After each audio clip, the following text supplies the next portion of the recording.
ओम नमो भगवते वासुदेवाय नमः। स्वागत है आप सभी का मेरे यूट्यूब चैनल पर। मैं हरिओम शर्मा आज आपको कार्तिक मास के 20वें और 21वें अध्याय की कथा सुना रहा हूँ। ऐसा कहकर के पतिव्रता वृंदा भगवान विष्णु के लाख मना करने पर भी अग्नि में प्रवेश कर गई। वृंदा को जैसे ही पता चला कि भगवान विष्णु ने मेरे साथ छल किया है, उसने अपने शरीर को त्याग दिया। ब्रह्मा आदि देवता आकाश से उसका प्रवेश देखते रहे। वृंदा के शरीर का तेज श्री पार्वती जी के शरीर में चला गया और आकाश में जय जयकार होने लगी।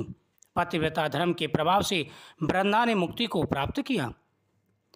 तब राजा पृथु ने पूछा कि हे देवऋषि, जब वृंदा ने अपने शरीर को त्याग दिया उसके बाद में क्या हुआ? इसके पश्चात युद्ध में क्या हुआ तथा वह दैत्य कैसे मारा गया? कृपा करके उस कथा को मुझसे कहिए। नारद जी ने कहा कि जब गिरिजा वहाँ से अदृश्य हो गई और गंधर्वी माया भी विलीन हो गई, तब भगवान वृषध्वज चेतन हो गए। उन्होंने लौकिकता व्यक्त करते हुए बड़ा क्रोध किया। भगवान शंकर जालंधर से युद्ध करने लगे।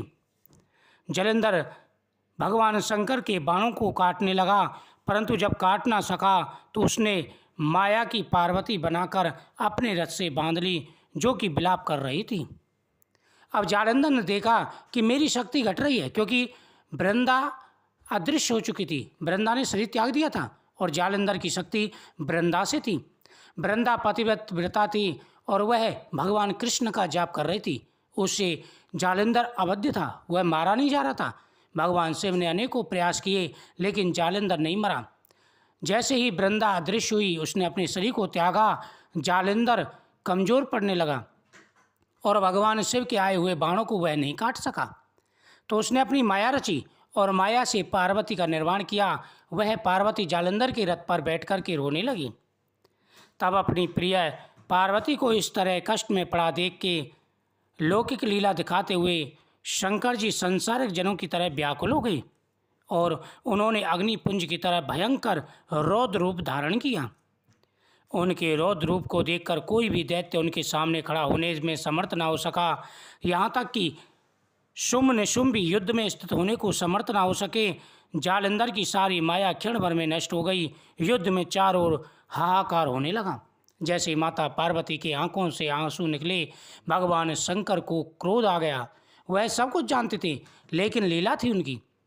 उनको भयंकर क्रोध आया। उनका रौद्र रूप सामने देख करके सारे राक्षस भयभीत हो गए। हाहाकार मचने लगा और सभी राक्षस युद्ध छोड़ करके भाग गए। जालंधर की जो माया थी वह क्षण भर में नष्ट हो गई। शिवजी ने उन भागते हुए शुंभ निशुंभ को श्राप देकर बड़ी धिक्कार दी और कहा, तुम दोनों बड़े दुष्ट हो। तुमने मेरा बड़ा अपमान किया है। तुम पार्वती को मारते थे और अब युद्ध से भागते हो। भागते को मारना पाप है, इसलिए अब मैं तुम्हें नहीं मारूंगा, परंतु गौरी तुम्हें अवश्य मारेगी। भगवान शिव ने शुंभ निशुंभ को श्राप दिया कि जैसे तुमने झूठी माया रच करके पार्वती को कष्ट दिया, तुम भाग रहे हो, भागते हुए को मारना पाप है, लेकिन मैं तुम्हें श्राप देता हूँ कि तुम गौरी के हाथ से ही मरोगी। तभी माता दुर्गा ने शुंभ निशुंभ का वध किया था। शिवजी के ऐसा कहने पर समुद्र पुत्र जालंधर क्रोध में अग्नि के समान प्रज्वलित हो उठा। उसने शिवजी पर घोर बाण बरसा करके धरती पर अंधकार कर दिया। तब उस दैत्य की ऐसी चेष्टा देखकर शंकर जी बड़े ही क्रोधित हुए तथा उन्होंने अपने बनाए हुए सुदर्शन चक्र को चलाकर उसका सिर काट दिया। एक प्रचंड शब्द के साथ उसका सिर धरती पर पड़ा और भयंकर हाहाकार होने लगा। अंजल पर्वत के समान उसके शरीर के 2 खंड हो गए। उसके रुद्र से संग्राम भूमि व्याप्त हो गई। सारी धरती विगल हो गई। शिवजी की आज्ञा से उसका रक्त और मांस महागौरव में जाकर के रक्त का कुंड हो गया तथा उसके शरीर का तेज निकलकर शंकर जी के शरीर में वैसे ही प्रवेश कर गया जैसे कि वृंदा का तेज गौरी जी के शरीर में प्रवेश कर गया था। जालंधर को मरा हुआ देखकर देवता और गंधर्व प्रसन्नता से भगवान का गुणगान करने लगे। इति श्री कार्तिक मास का 20वां अध्याय संपूर्णम। कार्तिक मास का 21वां अध्याय प्रारंभ। अब ब्रह्मा आदि सभी देवताओं ने नतमस्तक होकर शंकर जी की बड़ी स्तुति की और कहा कि प्रभु, आप प्रगति से परे पार ब्रह्म और परमेश्वर हैं। आप निर्गुण निर्विकार व सर्वेश्वर होकर भी नित्य अनेक प्रकार के कर्मों को करते हैं। हे शंकर जी, हम सब ब्रह्मा आदि देवता आपके दास हैं। हे देवेश, हे शिव जी, आप प्रसन्न होकर हमारी रक्षा कीजिए।